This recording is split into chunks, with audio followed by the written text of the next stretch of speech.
Mēs runājam par saimnieciskumu, un ja tajā skumjajā diagrammā būtu parādīties 12., 13., 14. gads, un ja kāds varētu parakstīt zem tā, ka jā, šeit mēs liekam galvu ķīlā, viss būs kārtībā, un šie ieņēmumi būs, un mēs nebūsim bedrē, līdzīgi kā valsts iebrauca šajā periodā, tad būtu labi. Bet daudz piemēri pateikt, bet tā skaitā skanēja jautājums par sniegu. Ja?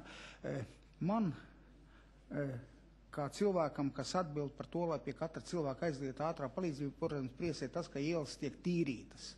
Bet es ieklausījos Amerikungu vārdos, un tur bija viens tāda frāze – apgūstam līdzekļus. Un man ir, un ka tūlīt būs nākošais, un atkal apgūsim līdzekļus. Tagad sniegam iztērēsim 1 miljonu varbūt, tālāk būs varbūt vēl vajadzēs kaut kas klāt. Te ir runa par to, tas ir skaists vārds, cik vajag, tik jātērē. Un jautājums ir par sekojošo.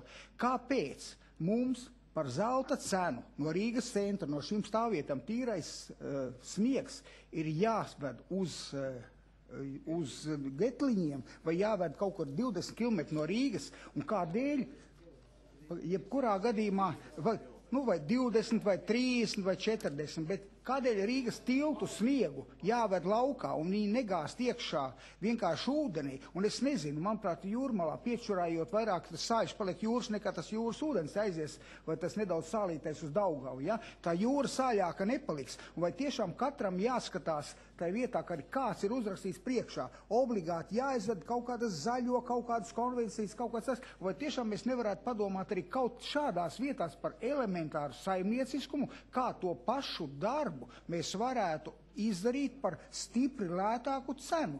Par to ir būtiski, par šo saimnieciskumu, un nevis apgūt līdzekļus celtniecībai, bet uzbūvēt 6 skolas, ietaupīt to un no tā vēl kaut ko izdarīt. Ja runa par šo saimniecisko skatījumu, tā skaitā nākotnē, un par to sniegu tiešām, teiksim, varbūt tiešām ir vērts pacīnīties ar tiem, lai nevis vestu caur Maskavas ielu cauri līdz pilsētas galam mazajās atkritumu tvertnēs to sniegu. Tas ir dārgāks kā tonnas iznāk, bet es kā mazu piemēriņu tik saku, katrā tādā mazā lietiņā ir tas lietas. Man ļoti patīk Staro Rīga, bet es nezinu, vai šajā taupības gadā mēs varam vēl tam 100 000 pielikt klāt. Man ļoti patīk Salūts, bet varbūt tomēr ir tas tik smags tā situācija, visi savilkuši joslu, varbūt mēs varam šo nākošā gada Salūtu par, piemēram, 5000 lētāk uztaisīt. Es nesaku atteikties, ja? Vai to pašu, bet kādēļ audzēt tās lietas, kas ir parādīšanās. Paldies!